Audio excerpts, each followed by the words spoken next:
안녕하세요. 서울에 살고 있는 30대 후반 주부입니다. 다들 살면서 나에게 왜 이런 일이 있는 걸까? 답답한 마음을 드러낼 만한 경험 하나씩은 있으실까요? 저도 왜 나에게 이런 일이 찾아온 걸까?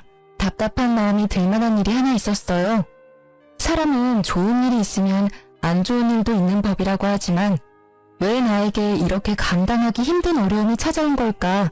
하루하루 눈물로 보냈어요. 이 답답한 마음을 조금이나마 덜고 싶은 마음에 고민 끝에 사연 한번 보내봤습니다. 전 저보다 1살 많은 남편과 오랜 연애 끝에 결혼하게 됐는데요. 사실 남편과 2, 3년 정도 연애했을 때 결혼하고 싶었는데 그 시기에 남편의 형도 결혼한다고 통보하는 바람에 결국 저희가 2년 뒤에 하기로 했어요. 아무래도 한 집안에 연달아 결혼한다고 하면 돈은 돈대로 많이 나가기도 하고 주변 사람들이나 집안 어른분들께 결혼식에 초대하는 것도 미안하다면서 저희 보고 결혼을 좀 늦게 해달라고 아주버님께서 부탁을 하더라고요. 처음엔 누가 먼저 하든 그게 무슨 상관일까 싶었어요. 아주버님은 고작 6개월 연애한 뒤 갑자기 결혼하겠다고 하신 거였어요. 애초에 우리 부부는 아주버님이 연애하기 전부터 결혼 얘기가 오고 가고 있을 때라서 따지고 보면 우리가 먼저 결혼하는 게 맞다고 생각했거든요. 시부모님도 물론 그렇게 생각했었지만 아주버님은 거의 5, 6년 만에 연애하게 된 거였었고 이 여자 놓치면 평생 노총각으로 살 것 같다고 해서 결국 저희가 양보하게 됐습니다.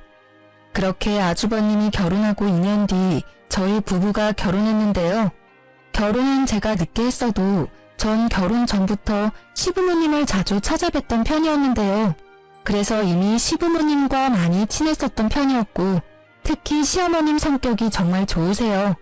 애교가 많으시고 사람 자체가 꼬인 게 없고 모든 일에 긍정적이세요. 그래서 저 처음 봤을 때부터 지금까지 저 시집살이 시킨 적이 없는데요.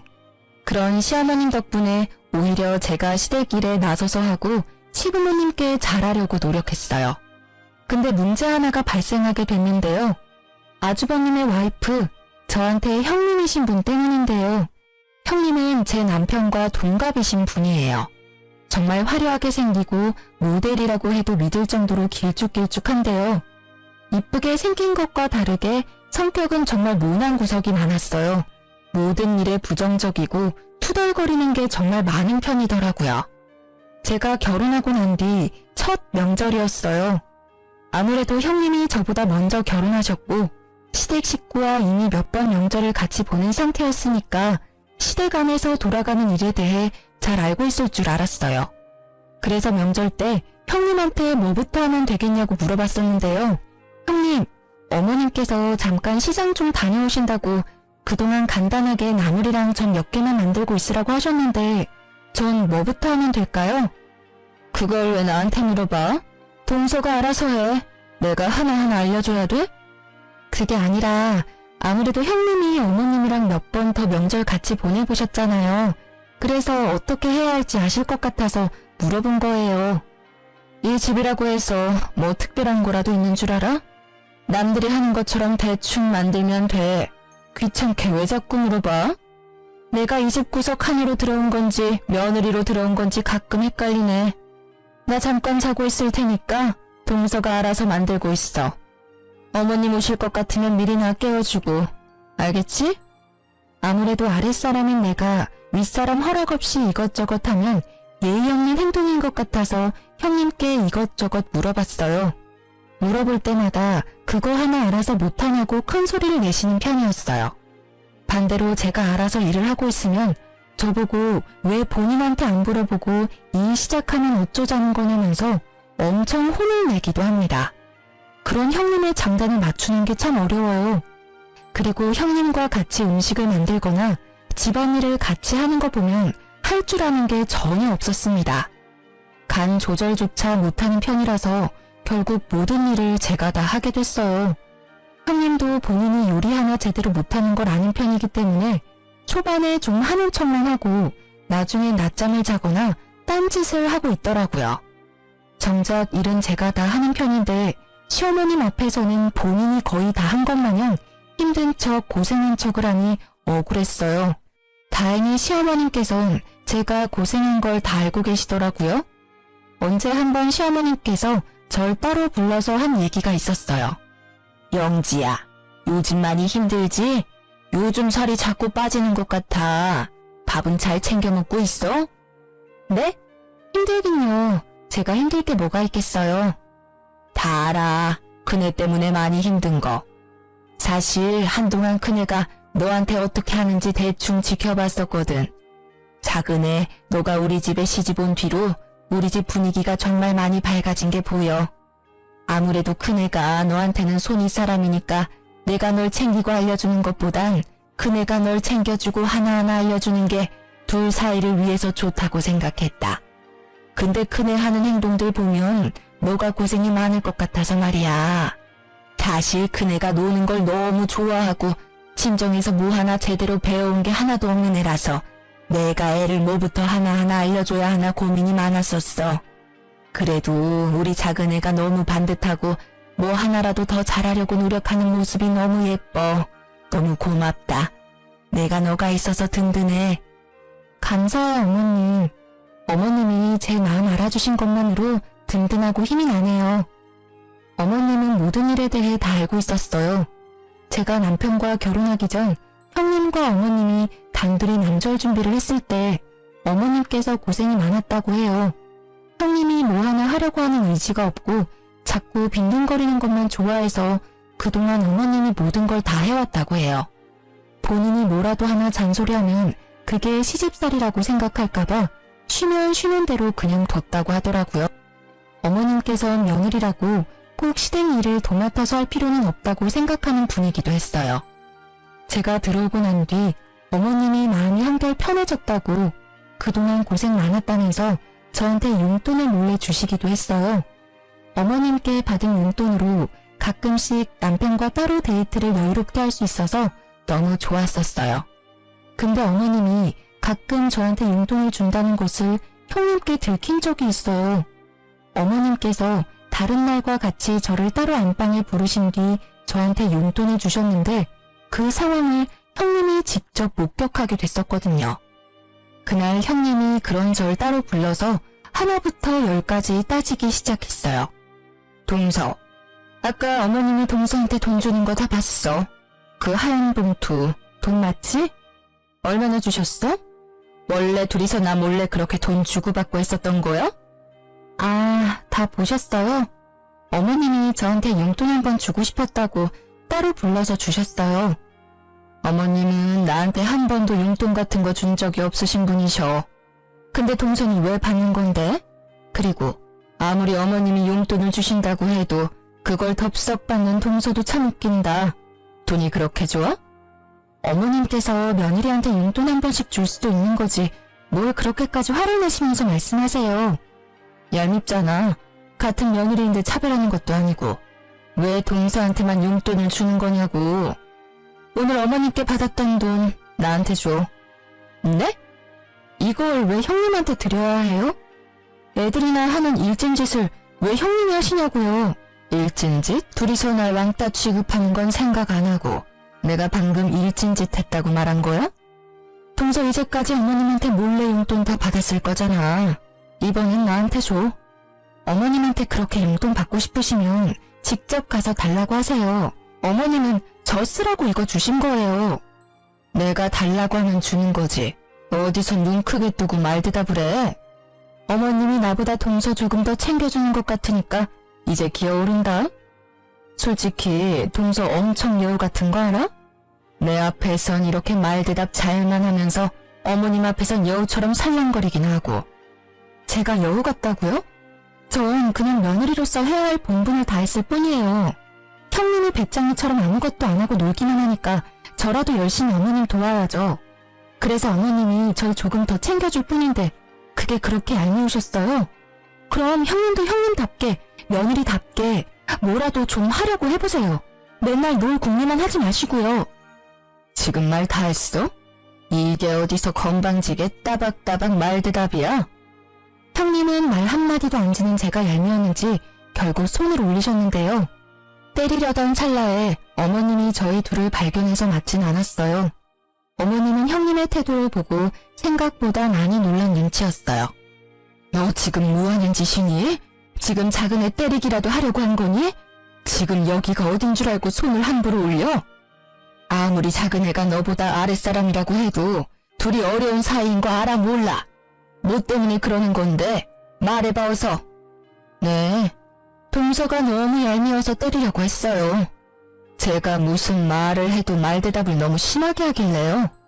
어머님 말대로 동서와 저 어려운 관계잖아요. 근데 동서는 제가 무슨 말을 해도 앉으려고 하더라고요. 그러니까 뭐 때문에 그러냐고. 아무리 작은 애가 말대답을 했다고 해도 그렇지 사람을 때리려고 할 수가 있냐고. 그것도 다 큰 성인이. 어머님이 동서한테만 용돈 주시고 이뻐하니까 그랬어요. 저 아까 어머님이 동서한테만 용돈 주는 거 직접 두 눈으로 봤어요. 동서도 동서지만 어머님도 참 너무했어요. 어떻게 저는 쏙 빼고 동서한테만 돈을 주실 수가 있으세요? 저도 어머님 며느리입니다. 제가 아무리 동서보다 못한 사람이라고 해도 이렇게 차별해도 되는 건가요? 그래, 내가 작은 애한테 용돈 좀 줬다. 근데 그거 하나로 애를 때리려고 들어? 이제까지 작은 애가 고생을 많이 하기도 했고 힘들어도 힘든 내색을 전혀 안 하길래 내가 고마운 마음에 줬어. 넌 그럼 작은 애한테 한 번이라도 고맙다는 말 해본 적은 있냐? 너가 해야 할 일까지 작은 애가 다 했어. 제가 도대체 뭘 안 했다는 건데요? 고작 음식 몇 가지 안 만든 걸로 그러시는 거예요? 고작이라니. 우리 집안에 관련된 일 직접 나서서 하라는 말이 아니야. 지금 너 태도가 문제라는 걸 말하고 싶은 거야. 너가 하기 싫다고 아랫사람한테 다 떠넘기고 그걸 너가 다 했다고 거짓말까지 하는 그 너의 태도가 문제라는 걸 말하고 싶었다. 근데 작은 애는 한 번도 너에 대해 나쁘게 말한 적이 없었어. 근데 너는 작은 애를 못 잡아먹어서 안달이잖아. 영지야, 너 다음 명절 때 여기에 올 필요 없다. 다음 명절 때 치를 차례는 나랑 큰애만 준비할 테니까 너희는 오지 마. 어머니는 가족들이 모두 보는 앞에서 다음 명절 때 저와 남편 보고 오지 말라고 했어요. 그때 편하게 쉬라고 여행 비용까지 주셨어요. 형님은 끝까지 어머님이 자기만 미워한다고 울고불고 난리가 났었지만 어머님은 그런 형님을 거들떠보지도 않으셨어요. 그리고 형님한테 이 여행 비용까지 뺏으려고 하면 절대 가만히 안 두겠다고 경고하셨어요. 어머님이 분명 경고까지 했음에도 그 다음날 저한테 전화해서 어머님한테 얼마나 받았냐고 물어보더군요. 근데 전 가만히 있지 않고 어머님께 일렀습니다. 어머님은 그런 형님한테 자기한테 그렇게 혼나고도 아직 정신 못 차린 거냐고 또다시 엄청 혼내셨어요. 어머님이 거의 한 달 동안 형님한테 매일 전화해서 저 괴롭히지 않았는지 매일 물어봤을 정도라고 하시네요. 항상 천사 같은 어머님은 한 번 화나시면 엄청 무섭고 집요하신 게 있는데 이런 거 보면 정말 대단하신 것 같아요. 저도 그런 어머님께 찍히면 안 될 것 같다는 생각을 잠시 해보기도 했어요. 다음 명절 때 진짜 안 가도 되는 거냐고 물어보니 절대 오지 말라고 단호하게 말해주셨어요. 그래서 저와 남편은 다음 명절 때 제주도로 여행 다녀왔습니다. 어머님께 따로 전해들은 말이 있었는데요. 저희 부부가 제주도로 놀러 갔던 명절 때 형님 어머님께 이것저것 혼나가며 배웠다고 하네요. 어머님께서 이제까지 형님한테 이거 해라 저거 해라 한 적이 단 한 번도 없었거든요. 근데 이번엔 형님 엄청 호되게 당한 것 같습니다. 솔직히 엄청 고소하더라고요. 그 뒤로 형님은 모든 일을 저한테 독박 씌우는 걸 전혀 하지 않았어요. 그리고 형님이 요리나 집안일을 하는 거 보면 어머님께 많이 배운 모양이더라고요. 예전이랑 확실히 다르다는 게 느껴져요. 하지만 여전히 어리버리하고 손이 느린 건 똑같더라고요. 아직도 제가 더 많이 일하긴 하지만 그 전에 비하면 덜하긴 했어요. 어머님이 평소에 온화하신 분이지만 한번 화나시면 끝장을 보시는 편이라 그때 제대로 호되게 혼난 것 같았어요. 그렇게 한동안 집안에 별다른 일 없이 평온하게 흘러가고 있었는데요. 근데 애들 때문에 마음고생을 한 적이 있어요. 형님은 7살 외동아들을 키우고 있어요. 반대로 저희 부부는 8살 딸 하나, 6살 아들 하나, 이렇게 총 2명을 키우고 있는데요.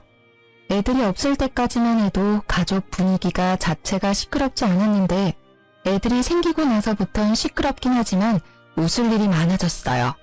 시어머님도 손주가 생기고 나서부터 예전보다 웃음이 많아지셨어요. 행복해야 할 시어머님 생신날 애들 사이에서 일이 하나 터지게 됐는데요. 원래 애들이 많은 집안이면 애들끼리 싸우는 일이 번번이 일어나잖아요. 다른 애들 있는 집안처럼 저희 집에도 애들끼리 싸움이 일어났어요.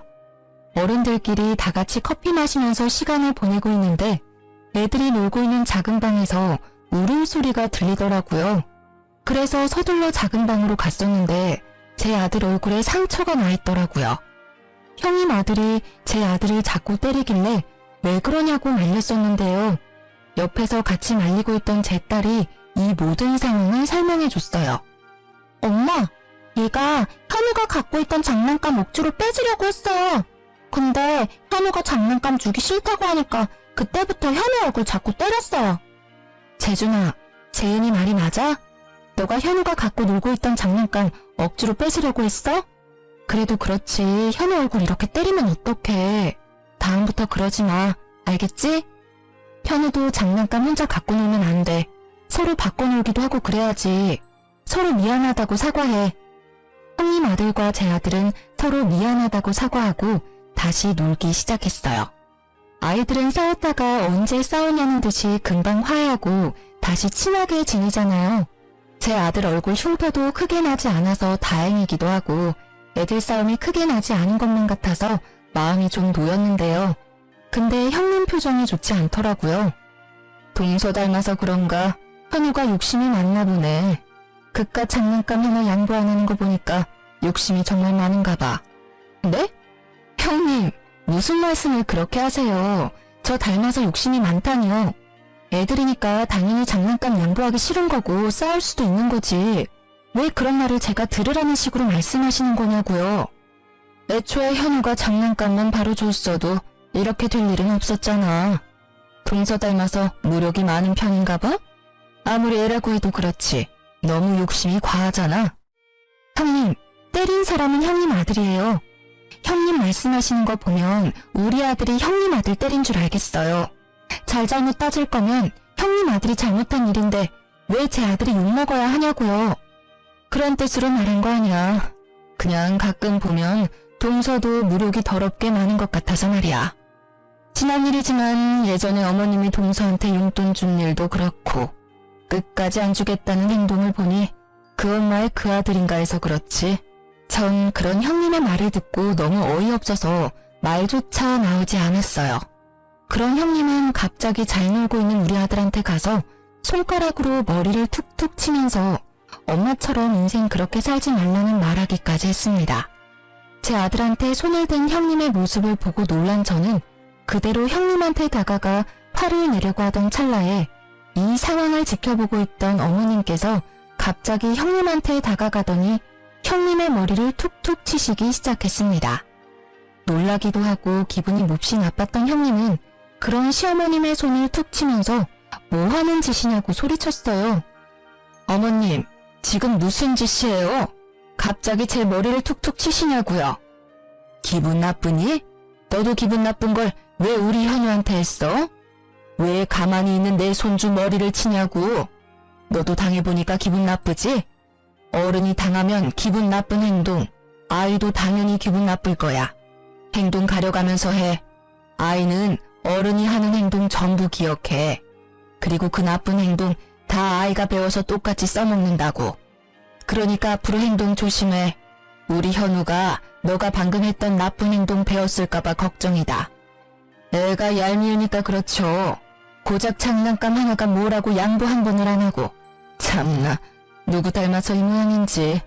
동서는 자식 교육 어떻게 한 거야? 양보 이런 거 못하게 만들기나 하고. 아직 애잖아, 애. 애들 일에 왜 어른이 나서냐고. 그리고 정작 맞은 건 현우잖아. 너 자식이 현우 때린 건 생각 안 해? 무슨 일 있어도 사람 때리는 건 안 돼. 너 자식 잘못한 거 교육은 안 시키고 남의 자식이 교육이 잘못 받았느니 그런 소리를 하냐고. 너 자식이 내 손주 때린 건 괜찮고 남의 새끼가 고작 장난감 하나 양보 안 해준 건 그렇게 참기 힘드냐? 너 말대로 그 엄마의 그 아들이다. 엄마가 이 모양인데 애가 뭘 보고 배울 수가 있겠어? 애가 어떻게 클지 훤히 보인다. 이번에도 또 제가 잘못한 일이에요? 어머님은 항상 왜 제 편이 아니라 동서 편이신 거예요? 저 어머님이 이러실 때마다 지겨워 죽겠어요. 제가 뭘 그렇게 잘못했다고 꾸짖기나 하시고 나중에는 애들까지 편애하시겠네요. 저 어머님한테 서운한 거 정말 많습니다. 며느리도 똑같은 자식인데 왜 이렇게 차별만 하시냐고요. 넌 여전히 정신 못 차리는구나. 너랑 더 이상 입씨름하기 싫어. 당장 이 집에서 나가.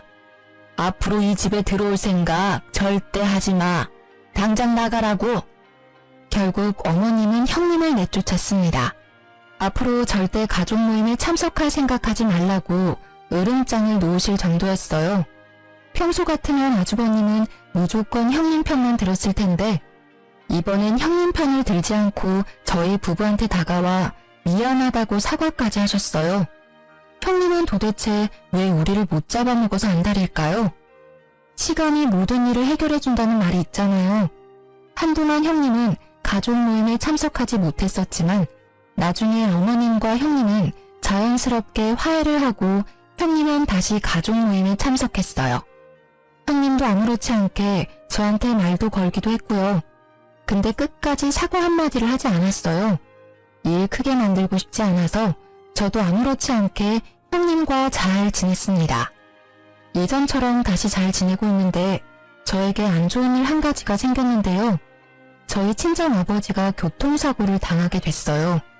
남동생도 먼 지방에 있던 상태라서 동생보다 제가 친정집에 가는 게 빨랐어요. 그래서 전 친정집에 며칠 동안 지내야 하는 상황이었는데 학교와 유치원을 다니는 애들까지 친정집에 데리고 갈 수가 없었어요. 남편도 워낙 야근이 많은 직업을 가진 사람이라 애들을 제대로 케어할 수가 없었거든요. 결국 시어머님께 애들을 맡기게 됐어요. 보름 정도 시어머님이 애들을 데리고 있기로 했는데 어머님은 오히려 엄청 좋아하시더라고요. 워낙 손자를 좋아하는 분이라서 하루 종일 손자랑 같이 있을 수 있다며 오히려 좋아하셨어요. 애들도 할머니랑 같이 있어서 좋다고 했고요. 근데 어머님이 애들을 데리고 있을 때 큰 사고가 하나 터지고 말았어요. 어머님께서 애들을 돌보고 있던 보름 중 딱 하루, 어머님이 아침 일찍 외출을 해야 했던 날이 있었어요. 근데 우리 애들 때문에 못 갈 상황이 되고야 말았어요. 그래서 어쩌면 좋을까 고민하고 있었는데 전업주부로 지내고 있는 형님이 제 아이들을 잠시 데리고 있겠다고 먼저 말했나 봐요. 그래서 어머님은 마음 놓고 외출하셨는데요. 어머님도 저한테 따로 말씀해 주셨어요. 본인이 이날 바쁜 일이 있어서 이날 하루만 형님이 데리고 있는다고요. 근데 그날 저녁 갑자기 경찰서에서 연락이 오게 됐는데요. 아이들이 경찰서에 있다는 연락이었어요.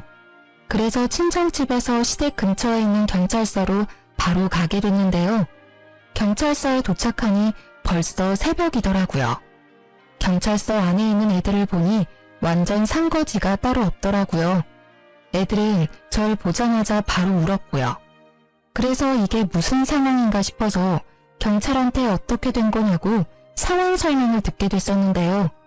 이날 형님은 제 아이들과 형님 아들을 데리고 키즈 카페에 갔었다고 해요. 근데 형님은 제 아이들을 키즈 카페에 두고 본인 아들만 쏙 데리고 나갔다고 해요. 저희 애들 밥도 안 먹이고 본인 아들만 밥을 먹이려고 했던 거였어요. 밥 먹은 후에 우리 애들한테 바로 갔어야 했는데 형님은 우리 애들의 존재를 까먹었는지 애들을 키즈 카페에 두고 집에 돌아갔습니다. 몇 시간이 지났음에도 형님이 안 오자 불안했던 제 애들은 결국 키즈 카페 밖으로 나가게 됐고 늦은 밤까지 키즈 카페 주변을 서성거렸다고 해요. 늦은 밤에 키즈 카페 주변에 있는 공원에서 놀고 있는 제 아이들을 발견한 경찰분들이 애들을 데리고 경찰서로 간 거라고 하네요. 전 경찰분과 아이들의 말을 듣고 다리에 힘이 풀렸어요. 전 아이들을 안고 펑펑 울었습니다. 경찰이 애들을 발견하지 못했더라면 평생 우리 아이들을 보지 못했을 거란 생각에 심장이 마구 뛰더라고요.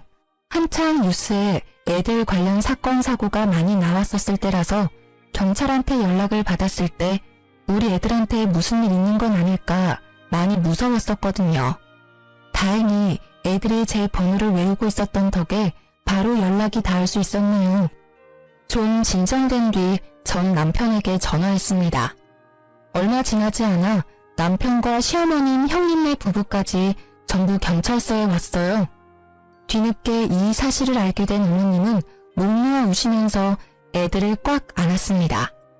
내가 죄인이다, 죄인. 내가 밖에 나가지만 않았어도 이런 일 생기지도 않았을 텐데 할머니가 미안하다. 어머님, 울지 마세요. 어머님 잘못 전혀 없어요. 다행히 애들이 멀리 가지 않고 그 근처 공원에 있었다고 하네요. 아참, 큰애야. 너가 이 상황 다 설명 좀 해봐라. 분명 너랑 같이 있어야 할 애들이 왜 경찰서에 있는 거니? 말 좀 해봐. 눈물을 흘리시던 어머님은 정신이 번쩍 드셨는지 형님한테 다가가 화를 내시며 당장 상황 설명부터 하라면서 호통을 치셨습니다. 이 사태의 원인 제공자인 형님은 오히려 어머님이 우는 게 이해가 안 간다는 표정을 지으며 가만히 서 있기만 했어요. 왜 입 꾹 다물고 왜 가만히 서 있기만 해? 당장 이 상황 어떻게 된 건지 설명하라고. 깜빡했어요. 애들 키즈 카페에 있다는 걸 까먹고 집에 가서 잠들었네요. 애들 찾았으니 다행인 거지 왜 우세요? 잃어버렸으면 모를까. 어머님은 형님의 뺨을 때렸습니다. 그것도 여러 번이요. 정말 많이 화가 난 것 같았습니다. 저 왜 때리세요? 애들 찾았으면 그만이지 왜 때리냐고요? 망할년, 너 때문에 우리 집 돌아가는 꼬라지 좀 봐라. 너 때문에 내 소중한 손주가 없어질 뻔했어. 너 하나 우리 집에 들어오고 나서 모든 일이 다 악재야, 악재. 그러니까 애초에 어머님이 나가지 말았어야죠. 왜 저한테만 그러세요? 저 잘못한 거 없어요.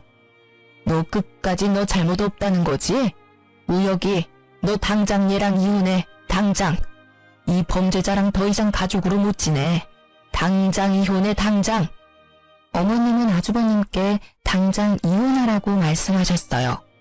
형님은 끝까지 본인은 잘못한 게 없다고 주장하는 입장이라 어머님은 그런 형님께 온갖 정이 다 떨어졌습니다. 근데 아주버님은 끝까지 형님과 이혼할 수 없다고 말씀하셨어요. 그래서 어머님은 그런 아주버님도 꼴도 보기 싫다고 절연 선언을 하셨습니다. 어머님이 아주버님과도 연을 끊을 줄은 몰랐어요. 아무래도 첫째 아들이라서 많은 애정을 갖고 계셨거든요. 근데 어머님은 진심으로 아주버님 연락 일절 받지 않으셨고 집까지 찾아오면 소금까지 뿌릴 정도였습니다. 어머님이 만나주지 않으니 답답했던 아주버님과 형님은 절 직접 찾아오시기까지 했는데요. 무슨 일로 오셨어요? 재수씨, 엄마가 도저히 절 만나주지 않아요. 재수씨가 저희 엄마 마음 좀 돌려주면 안 돼요? 그걸 왜 저한테 부탁하세요? 애초에 형님이 우리 애들 방치만 안 했어도 이런 일 없었을 거잖아요. 그 일 있고 나서 형님께선 저랑 어머님께 진심으로 사과는 했나요? 사과조차 하지 않았으면서 어머님한테 용서를 바라는 건 너무한 거 아니에요? 어머님도 어머님이지만 저한테 정식으로 사과하세요. 제 아이 잃을 뻔한 거라고요. 재수씨, 이 사람 대신해서 제가 대신 사과드릴게요.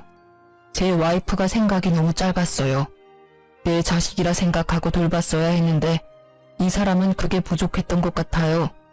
아니요, 형님이 직접 해주세요. 이제까지 형님이 저와 어머님께 해왔던 잘못된 행동부터 제 아이 잃어버릴 뻔한 일에 대해서 정식으로 사과해주세요.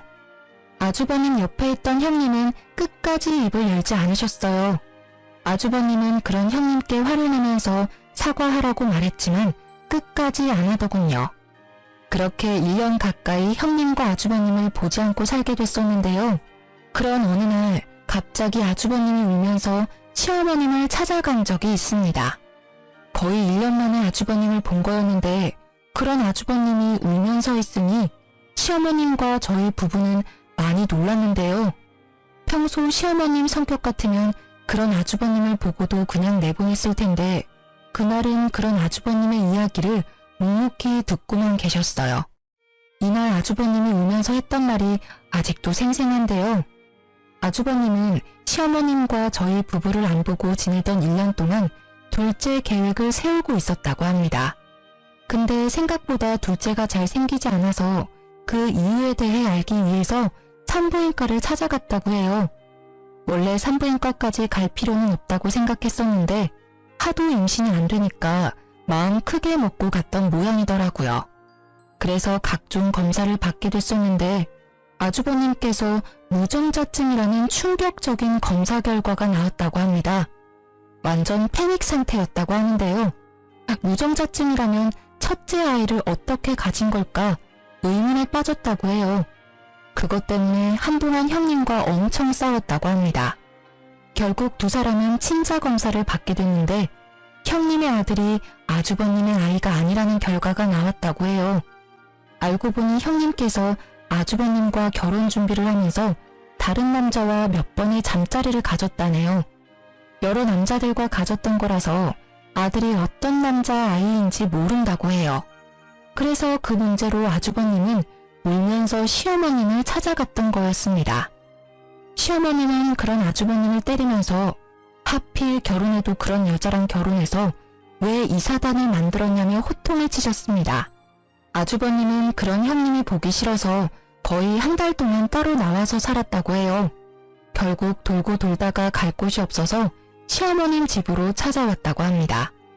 결국 어머님은 아주버님을 받아주기로 결정하셨고 아주버님은 형님이 잠시 집을 비운 사이에 본인 집만 싸서 바로 어머님 댁으로 갔어요. 아주버님은 어머님 집에서 지내면서 아이를 어떻게 할지 많은 고민을 하신 것 같아요. 결국 그 아이는 아주버님이 키우기로 했습니다. 어머님과 제 남편은 절대 안 된다고 반대했지만 애는 죄가 없다면서 그동안 내 아들이라 생각하면서 키운 정이 있기 때문에 이 아이를 놓치고 싶지 않았다고 해요. 그렇게 아주버님과 형님은 이혼하게 됐어요. 형님네 부부가 살고 있던 집부터 형님의 개인적인 재산 모두 아주버님한테 다 넘어가게 됐었는데요. 양육권까지도 전부 아주버님께 넘어갔고요. 아주버님은 저희 부부에게 따로 찾아와서 그동안 형님 때문에 마음고생시킨 거 정말 미안했었다고 저희 부부에게 5천만 원이란 돈을 줬습니다. 처음엔 돈 안 받겠다고 거절했었지만 이 5천만 원 돈 전부 형님 돈이었다면서 자긴 아이 키울 돈 충분히 받았다고 이 돈 저희 부부한테 꼭 받으라고 하더라고요. 그리고 예전에 아이 잃어버릴 뻔한 일도 다시 한 번 더 사과해 주셨어요. 형님은 모든 재산과 집, 아이까지 뺏긴 상태에서 매달 150만 원씩 아주버님께 양육비를 줘야 한다고 해요. 근데 한 푼도 받지 못하고 이혼당한 형님께선 매달 150만 원씩 줄 능력이 되지 않으세요. 게다가 이혼하고 지낼 공간도 없었다네요. 형님 친정 부모님은 이미 돌아가신 상태라 기댈 곳이 없거든요. 그래서 한동안 사우나부터 모텔까지 돌아다니면서 지낸다고 들었어요. 양육비를 당장 지급해야 하는 상황인데 결혼하는 동안 전업주부로 지냈던 형님은 당장 취업할 곳이 마땅치 않았어요. 그래서 어떤 일을 해야 할까 고민이 많은 듯 했는데요. 그런 형님께서 저한테 연락해서 만나자고 하시더라고요. 그래서 전 그런 형님을 만났습니다. 무슨 일로 보자고 하셨어요? 동서, 그동안 잘 지냈어? 얼굴이 많이 좋아 보이네. 용건만 말씀하시죠. 저 형님이랑 오래 같이 있고 싶지 않아서요. 동서도 알고 있겠지만 내가 그이랑 이혼하고 나서 매달 150만 원씩 양육비를 줘야 하는 입장이야. 근데 내가 그이랑 같이 사는 동안 일을 하지 않았었잖아. 경력이 단절된 상태라 일할 곳이 마땅치 않아.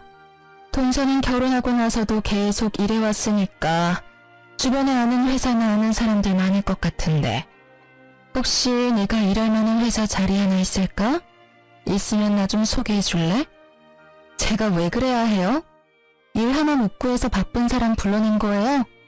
일할 자리가 없으면 식당이나 공장에 들어가서라도 일을 하셔야죠. 내가 그 생각을 못했네. 그래도 내가 결혼하기 전에 백화점에서 일했으니까 공장이나 식당 일은 잘 못할 것 같아서 그래서 혹시나 하는 마음에 동서한테 물어본 거야. 마땅한 일자리 없으면 돈이라도 빌려줄 수 있을까? 내가 지금 지낼 곳이 전혀 없어. 지금 내 모습 보면 딱 알겠지? 완전 거지 같아. 혹시 돈 조금이라도 있으면 빌려줄래? 다음 달부터 일해서 그이한테 양육비 줘야 하는 입장인데 회사 갈 때 쓸 교통비조차 없어서 말이야. 그것도 형님이 알아서 하세요. 저한테 사과라도 하면서 부탁할 줄 알았는데 사과 한마디도 없이 부탁만 하시니까 정말 어이가 없네요. 아, 동서, 사과하려고 했어. 내가 마음이 너무 급하니까 부탁 먼저 하게 됐네. 사과 먼저 하는 게 맞았는데. 동서, 예전에 있었던 일 전부 사과할게. 특히 동서 애들 잃어버릴 뻔한 일도 진심으로 사과하고 싶어. 나도 애 키우는 엄마인데 동서 입장 전혀 생각하지 못했어.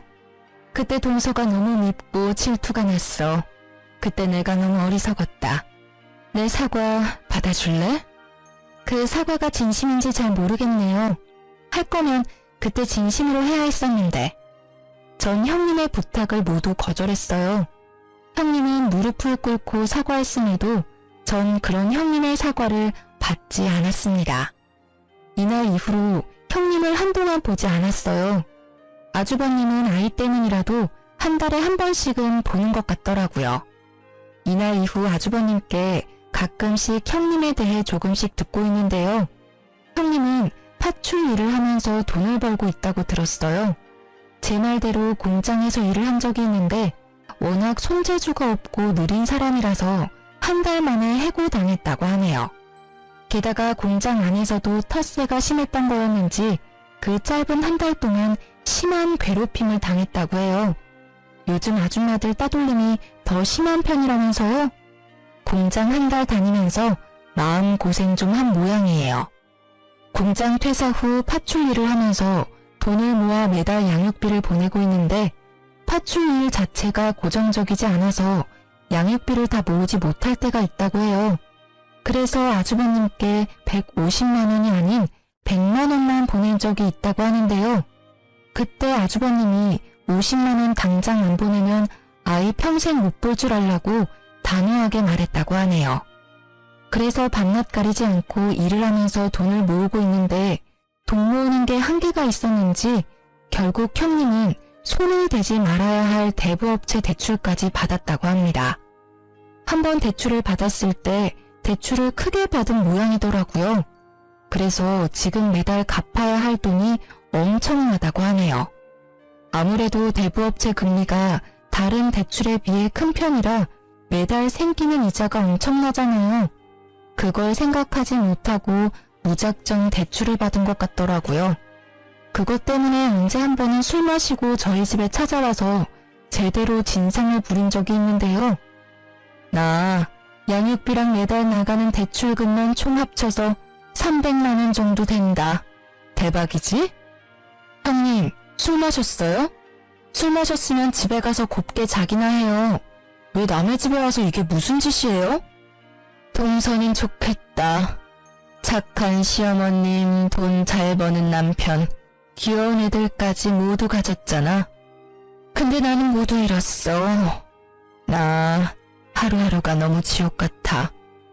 나 불쌍하지 않아? 불쌍하면 나 돈 좀 줄래? 다른 사람들은 거지한테도 돈 조금씩 주던데. 나 거지라고 생각하고 돈 조금만 줄 수 없을까? 형님 하나도 안 불쌍하거든요? 형님, 제발 이렇게 한심하게 살지 말고 제발 정신 좀 차리고 사세요. 애 생각해서라도 이렇게 살면 안 돼요. 형님이 이렇게 행동할 때마다 제 수명 단축되는 기분이에요. 자꾸 이런 식으로 찾아오시면 저 경찰에 신고할 거예요. 한동안 안 보고 지내던 형님이 갑자기 찾아와서 진상짓을 하는 바람에 민원까지 들어왔었어요. 결국 전 경찰에 신고했습니다. 이때 경찰한테 끌려가는 형님의 모습이 얼마나 찌질하고 못나 보이던지 사람처럼 보이지 않았어요. 그리고 형님의 최근 근황을 들었는데요. 일용직으로 파출 일하는 거 그만두고 고깃집에서 일한다고 하더라고요. 근데 고깃집에서 일하다가 같이 일하는 사람 실수로 수치 형님 팔 쪽에 떨어지게 되면서 화상을 입었다고 들었어요. 생각보다 크게 다쳤다고 하는데요. 반팔을 입지 못할 정도라고 합니다. 그런 형님은 나름 엄마라고 아이가 속상해할까봐 아이를 만나는 날이면 다친 곳 절대 보이지 않도록 긴 팔만 입는다고 해요. 아주버님도 형님이 다친 줄 몰랐는데 우연히 발견했다고 합니다. 그걸 보고도 마음이 아프지 않았다네요. 그동안 형님한테 당한 짓들이 있어서 그런지 동정심도 들지 않는다고 해요. 아이만 아니라면 형님 절대 보고 싶지 않다고 해요. 이게 최근 형님의 근황이고 그 뒤로는 소식을 듣지 못했어요. 전 그런 형님의 근황을 듣고 얼마나 속이 다 시원한지 몰라요. 몇 년 동안 형님한테 당한 일들이 있다 보니 형님이 행복하지 않게 살고 있다는 게 저의 행복이었어요. 사람 인생이 망가진 건데 이렇게 즐거워해도 되는 건가 싶었지만 전 형님이 제 가족일 때 정말 고통스러웠어요. 그래서 전 그런 형님이 항상 불행했으면 했거든요. 형님과 아주버님이 이혼하고 난 뒤 저희 가족은 정말 행복하게 잘 지내고 있어요. 시어머님도 골칫덩어리 하나 제거돼서 속이 다 시원하다고 말씀하십니다. 형님이 아주버님과 이혼하고 나서 저희 집안에서 항상 웃음이 넘쳐나요. 싸울 일도 전혀 없고요. 그리고 어머님께선 형님의 아들을 편애하거나 그러지 않으세요. 예전처럼 이뻐해주고 있습니다. 그만큼 어머님은 좋으신 분이신데 그동안 형님 때문에 얼마나 마음고생이 심했을까 싶어요. 그리고 제 두 아이는 무럭무럭 잘 크고 있으며 반에서 1, 2등도 할 정도로 공부도 열심히 잘하고 있습니다. 이런 이쁜 내 새끼들을 잃어버릴 뻔했다니 아직도 그때 생각만 하면 마음이 찢어질 것처럼 아픕니다. 이 일 때문이라도 형님 절대 용서 안 하고 싶어요. 평생 죗값 받으면서 살았으면 좋겠네요. 사람은 정말 착하게 살아야 하나 봐요. 마음 곱게 쓰지 않은 형님을 볼 때마다 난 저렇게 살지 말아야지 라는 생각을 하고 있어요. 이 일로 인해 한동안 답답했었는데 이렇게 말하고 나니 조금은 속이 다 시원하네요. 이제까지 제 이야기를 들어주신 분들께 감사하다고 말씀드리고 싶어요.